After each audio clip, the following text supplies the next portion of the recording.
Welcome to Bataan! Magandang araw mga Pilipino. Tayo ngayon ay pupunta sa Bataan, isang daan muli ng ating pagbabalik tanaw sa nakaraan. Isang lugar na naging makasaysayan dahil sa kabayanihan ng mga Pilipino. Isang bundok na nilagakan ng isang malaking krus na aninag mula sa ibabang bayan ng Pilar. Mula sa baba, sumakay kami sa tricycle paakyat sa tuktok ng bundok na ito. Taga-taga Manila po dyan. Punta na po dito sa Mount Samat. Maganda ang view. Magkano po ticket, sir, ngayon? Sir, 50 pesos po yung 50 regular. pesos yung regular. Bago yung student natin, 20 pesos. 20 pesos. Yung parking fee, yung bus, 150. Yung small vehicle, sir, 40 pesos. Naging mas maganda ang pangangalaga sa lugar ngayon. Dumami ang mga staff at mas naging maaliwalas dahil sa mga berdeng nagsiyabong na mga puno, dambanang tinayo noong 1970. So yung naakyatan dun sa taas, parang 25, tapos dun sa taas, pang 30th floor siya.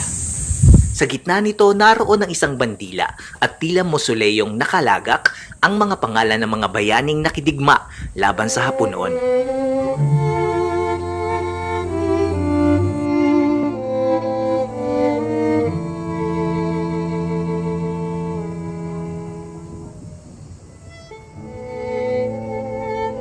Tanaw din sa taas ang asul na dagat. Kung mag-iisip kayo kung bakit Bataan yung sinakop ng mga Hapon, dahil ito yung base militar nung panahon ng mga Amerikano. At halaga yung kinalalagyan ng lugar na to kasi dun pa lang maabangan na ng mga sundalong Amerikano at Pilipino yung mga papasok na barkong pandigma ng Japan. Yan. So dito pa lang ginigera na nila.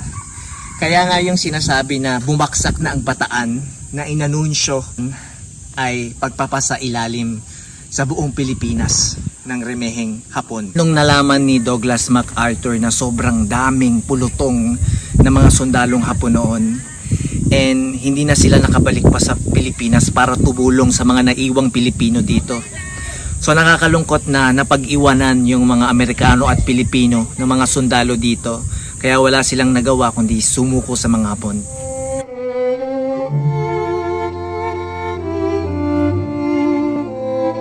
Hindi tumuloy sa pagtulong si Douglas MacArthur na iwan ng mga kapwa niya Amerikano at Pilipinong sundalo, isang kaganapang hindi inaasahan na tila'y natalo ang Amerika.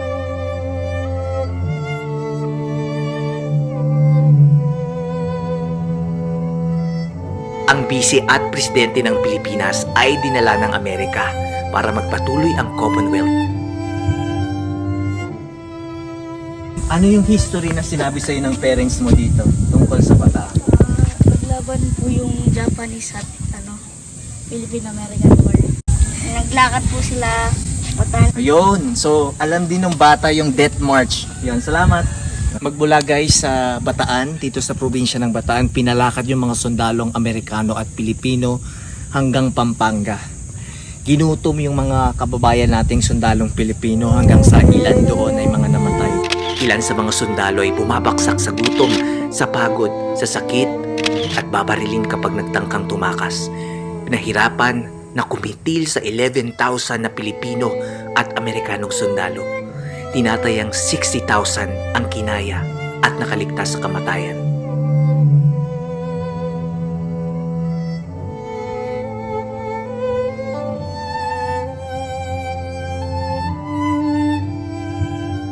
Ang krus na ito ay simbolo ng kadakilaan hanggang sa huli, nagkaisa at nagsamang mamatay para sa ating bansa.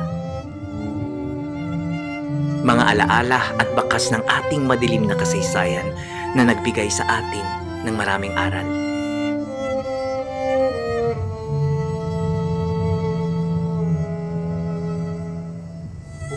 Ito guys, original pa tong sandata na to.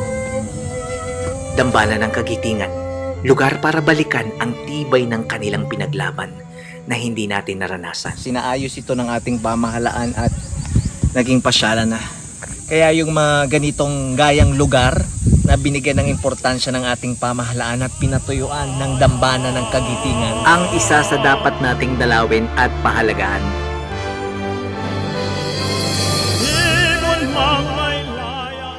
Saludo kami sa mga gerilya at mga sundalong lumaban para sa kapanganan ng mga Pilipino, kasama ang iba pang Pilipino na umukit sa kasaysayan noong panahon ng ikalawang digmaang pandaigdig. Ang di magnasang mahal